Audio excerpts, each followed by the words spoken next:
But when you open the program book in Taiwan, you can find drama, music, dance, but no circus.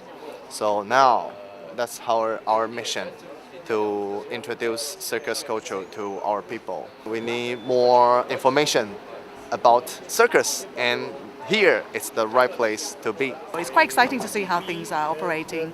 So apart from seeing the works, for me it's also to observe how the festivals in Europe is organized. And it's well organized because there's a lot of partnerships with a lot of theater houses and cultural centers in Marseille and in the surroundings. So that's very interesting to make it broader and to go to Cavaillon and Martigues and other places. So that's a nice way of organizing it and to make it bigger, and a lot of co-productions, I guess.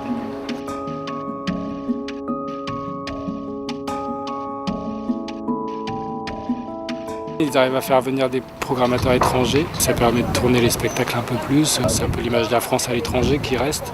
Il faut qu'on arrive à garder ça, parce qu'on a une vraie chance quand même en France d'avoir cette diversité culturelle et cette offre qui est quand même unique au monde.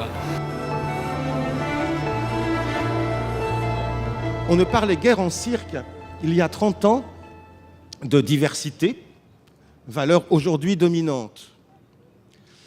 Il n'y a en réalité que des dispositifs, des jeux de pouvoir, plus ou moins démocratiques, plus ou moins transparents, plus ou moins occultes, qui font que le cirque vaut ce qu'il vaut à un moment de son histoire. D'aucuns disent le cirque contemporain, ou le cirque tout court, populaire par définition. D'autres en vantent la radicalité. Le cirque serait plus original que jamais, mais il l'est trop pour certains et pas assez pour d'autres. L'opinion des connaisseurs que nous sommes, vous le savez, est prompte à s'enflammer.